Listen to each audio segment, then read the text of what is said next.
اکثر لوگ نماز میں سجدہ سہو کے بہت سے احکامات سے ناواقف ہوتے ہیں. کچھ لوگ اس جگہ سجدہ سہو چھوڑ دیتے ہیں جہاں وہ واجب ہوتا ہے، اور کچھ لوگ وہاں سجدہ سہو کرتے ہیں جہاں نہیں کرنا ہوتا. کچھ لوگ نماز میں سلام پھیرنے سے پہلے سجدہ سہو کر لیتے ہیں، اگرچہ اس کا موقع سلام پھیرنے کے بعد کا ہو. یعنی سجدہ سہو سلام سے پہلے بھی ہوتا ہے اور سلام سے بعد بھی. کچھ لوگ سلام پھیرنے کے بعد سجدہ سہو کرتے ہیں، اگرچہ اس کا موقع سلام پھیرنے سے پہلے کا ہو. اسی لیے سجدہ سہو کے احکام کا علم حاصل کرنا بہت اہم ہے، کیونکہ اگر سجدہ سہو درست طریقے پر نہ ہو تو پھر نماز میں کمی رہ جاتی ہے. سجدہ سہو سے مراد کیا ہے؟ نمازی کے کیے جانے والے ان 2 سجدوں کو سجدہ سہو کہا جاتا ہے جو وہ اس کمی کو پورا کرنے کے لیے کرتا ہے جو نماز میں بھولنے کی وجہ سے واقع ہوتی ہے. یعنی جب ہم نماز میں بھولتے ہیں اور کچھ گڑبڑ کر جاتے ہیں، کوئی کمی کر جاتے ہیں، شک میں پڑ جاتے ہیں، تو اس شک کو دور کرنے کے لیے یہ سجدہ کیا جاتا ہے. سجدہ سہو کو مرغمتین بھی کہا جاتا ہے. مرغمتین، رغم انفہ کا مطلب ہے اس کی ناک خاک آلود ہو، تو مرغم کا مطلب ہوا ناک خاک آلود کرنے والا. کس کی؟ شیطان کی، کیونکہ شیطان نے انسان کو آ کر شک میں ڈالا تھا. یعنی شیطان انسان کی نماز میں خلل ڈالتا ہے، شک ڈالتا ہے، تو اس کے اس شک اور خلل کو دور کر کے نماز میں اطمینان حاصل کرنے کے لیے یہ سجدہ کیا جاتا ہے، شیطان کو ذلیل کرنے کے لیے. ابن عباس رضی اللہ عنہما سے مروی ہے کہ نبی صلی اللہ علیہ وسلم نے سجدہ سہو کا نام مرغمتین، شیطان کو ذلیل و خوار کرنے والی 2 چیزیں رکھا ہے، کیونکہ 2 سجدے ہوتے ہیں نا. سجدہ سہو کا حکم. معاویہ بن ابی سفیان رضی اللہ عنہ سے مروی ہے کہ انہوں نے رسول اللہ صلی اللہ علیہ وسلم کو یہ فرماتے ہوئے سنا ہے کہ جو شخص اپنی نماز میں کچھ بھول جائے تو وہ بیٹھ کر سہو کے 2 سجدے کرے. یعنی اس کا حکم دیا گیا ہے، اور یہ مسند احمد کی روایت ہے. ہر سہو کے لیے سجدہ ہے، یعنی جو بھی بھولے آپ نماز کے اندر اس میں سجدہ ہے. ثوبان رضی اللہ عنہ سے مروی ہے کہ وہ نبی صلی اللہ علیہ وسلم سے روایت کرتے ہیں کہ آپ صلی اللہ علیہ وسلم نے فرمایا، ہر طرح کے سہو کے لیے سلام پھیرنے کے بعد 2 ہی سجدے ہیں. یعنی اگر 3 دفعہ بھولے ہیں ایک نماز میں تو آخر میں بس 2 ہی سجدے کرنے ہوں گے. آپ کو شک پڑ گیا رکعت میں، پھر آپ کو شک پڑ گیا اس چیز میں کہ آپ نے پتہ نہیں 2 سجدے کیے کہ 3 کیے ہیں، تو ایسی صورت میں پھر 2 سجدے ہی آخر کے کافی ہیں. یہ اس بات کی دلیل ہے کہ سجدہ سہو کمی کو پورا کرنے کے لیے کیا جاتا ہے. اس میں اس بات کی دلیل بھی ہے کہ اگر نماز مکمل پڑھی گئی ہو تو یہ سجدے شیطان کو ذلیل کرنے کے لیے کیے جاتے ہیں، جیسا کہ وارد ہوا. یعنی صرف شک ہی ہوا، حالانکہ آپ کی ہر چیز بالکل ٹھیک تھی تو بھی ٹھیک ہے، آپ تسلی کے ساتھ سجدے کر لیں تاکہ آپ کے اندر کی خلش دور ہو جائے. لیکن اگر کمی کی گئی ہو تو یہ کمی پوری کرنے کے لیے کیے جاتے ہیں. لیکن سجدہ سہو صرف اس صورت میں ہوتا ہے جب نماز میں شک زیادتی یا کمی کی وجہ سے ہو.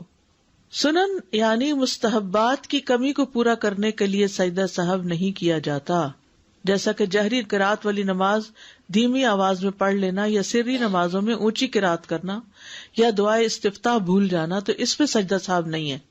ٹھیک ہے، یعنی مستحبات جو ہے نماز کے، ان میں اگر کوئی کمی ہو جائے تو سجدہ سہو نہیں. مثلاً امام نے جہری نماز پڑھانی تھی تو وہ چپکے سے نماز پڑھا گیا، یہ کچھ حصہ.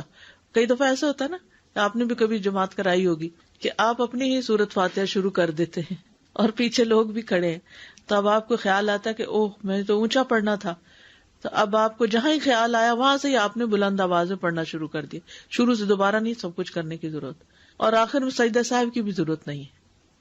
ٹھیک ہے. اسی طرح اگر آپ نے دعائے استفتاح نہیں پڑھی تو کوئی بات نہیں، سجدہ سہو کی ضرورت نہیں ہے اس میں. کب ہوتا ہے سجدہ سہو؟ جب نماز میں کوئی کمی ہو یا زیادتی واقع ہوئی ہو. ٹھیک ہے. سجدہ سہو کا فائدہ. ابو سعید خدری سے روایت ہے، انہوں نے کہا کہ رسول اللہ صلی اللہ علیہ وسلم نے فرمایا ہے کہ جب تم میں سے کسی کو اپنی نماز میں شک ہو جائے اور معلوم نہ ہو کہ اس نے کتنی رکعات پڑھی ہیں، 3 یا 4، تو شک کو چھوڑ کر اور جتنی رکعات کا یقین ہو اس کے مطابق نماز پڑھے. پھر سلام پھیرنے سے پہلے 2 سجدے کرے، اور اگر اس نے 5 رکعت پڑھ لی ہو تو ان 2 سجدوں کے ساتھ اس کی نماز جفت ہو جائے گی، یعنی 6 ہو جائیں گی، اور اگر پوری 4 پڑھی ہو تو یہ 2 سجدے شیطان کے لیے ذلت کا سبب بن جائیں گے۔ اب آپ دیکھیے، یہ صحیح مسلم کی اس روایت کے مطابق 3 سچویشنز ہیں، بتائیے کون کون سی۔ نمبر 1، نماز میں شک ہو جائے اور یہ یاد نہ رہے کہ کتنی رکعتیں پڑھی ہیں، 3 پڑھی ہیں یا 4 پڑھی ہیں، تو یقینی بات کیا ہے اور شک والی کیا ہے؟ 3 یقینی ہے اور چوتھی میں شک ہے، کیا کریں گے؟ 1 رکعت اور پڑھ کر بعد میں سجدہ سہو کر لیں گے۔ دوسری صورت، اگر 5 رکعتیں پڑھ لی تو پھر 2 سجدے سلام کے بعد کرنے ہوں گے۔ زیادتی کی صورت میں سلام کے بعد سجدہ کرتے ہیں، ٹھیک ہے؟ اس سے کیا ہوگا؟ وہ 5 کی بجائے 6 ہو جائیں گے، یعنی 2 سجدوں کی وجہ سے وہ جفت ہو جائے گے سجدے۔ اور اگر پوری 4 رکعتیں پڑھی ہوں اور ایسے ہی دل میں شک ہو، یعنی یہ یقین ہو کہ 4 ہی پڑھی ہیں لیکن پھر بھی تھوڑا بہت وہ رہ جائے، تو پھر کیا کریں؟ 2 سجدے کر لیں اور پھر سلام پھیر دیں، کیونکہ سجدہ صاحب ہوتا ہی بھول پر یا شک پر ہے، ٹھیک ہے؟ تو چاہے زیادتی ہو، چاہے کمی ہو، چاہے پوری ٹھیک نماز پڑھی اور پھر آپ سجدہ صاحب کر رہے ہوں تو وہ بھی شیطان کے لیے ذلت کا باعث ہوگا۔ ابو ہریرہ رضی اللہ عنہ سے مروی ہے کہ رسول اللہ صلی اللہ علیہ وسلم نے انہیں نماز پڑھائی، نماز کے دوران آپ کو سہو ہو گیا، پس آپ نے سلام پھیرنے کے بعد 2 سجدے کیے، پھر سلام پھیرا۔ سہو کے بغیر نماز پڑھنے کا اجر، یعنی اگر کوئی نماز میں بھولتا نہیں اور اپنی نماز بالکل درست پڑھتا ہے تو اس کا کیا اجر ہے؟ زید بن خالد جوہنی سے مروی ہے، کہتے ہیں کہ رسول اللہ صلی اللہ علیہ وسلم نے فرمایا، جو شخص 2 رکعتیں اس طرح پڑھے کہ ان میں کچھ بھی نہ بھولے تو اللہ تعالیٰ اس کے گزشتہ سارے گناہ معاف کر دیتا ہے، اس کے پچھلے سارے گناہ معاف ہو جائیں گے۔ اس لیے ممکن حد تک اپنے آپ کو سہو سے بچانا چاہیے، یعنی نماز میں اتنی توجہ رکھنی چاہیے کہ انسان کچھ بھی نہ بھولے۔ عثمان بن عفان رضی اللہ عنہ سے مروی ہے، کہتے ہیں کہ ایک آدمی نبی صلی اللہ علیہ وسلم کی خدمت میں حاضر ہوا اور کہنے لگا، یا رسول اللہ، میں نماز پڑھ رہا تھا، مجھے پتہ نہیں چل سکا کہ میں نے جفت عدد میں رکعتیں پڑھی، یعنی ایون نمبر میں پڑھی ہیں یا طاق عدد میں، یعنی 3 پڑھی ہیں یا 4 پڑھی ہیں، سمجھ میں نہیں آ رہا۔ تو رسول اللہ صلی اللہ علیہ وسلم نے فرمایا، اپنے آپ کو اس بات سے بچاؤ کہ تمہاری نماز میں شیطان تم سے کھیلنے لگے۔ تم میں سے کوئی شخص نماز پڑھ رہا ہو اور اسے جفت اور طاق کا یعنی ایون آڈ کا پتہ نہ چلے رکعتوں کی تعداد میں، تو اسے 2 سجدے کر لینے چاہیے کہ ان دونوں سے اس کی نماز مکمل ہو جاتی ہے۔ یہاں تک بات سمجھ میں آ گئی؟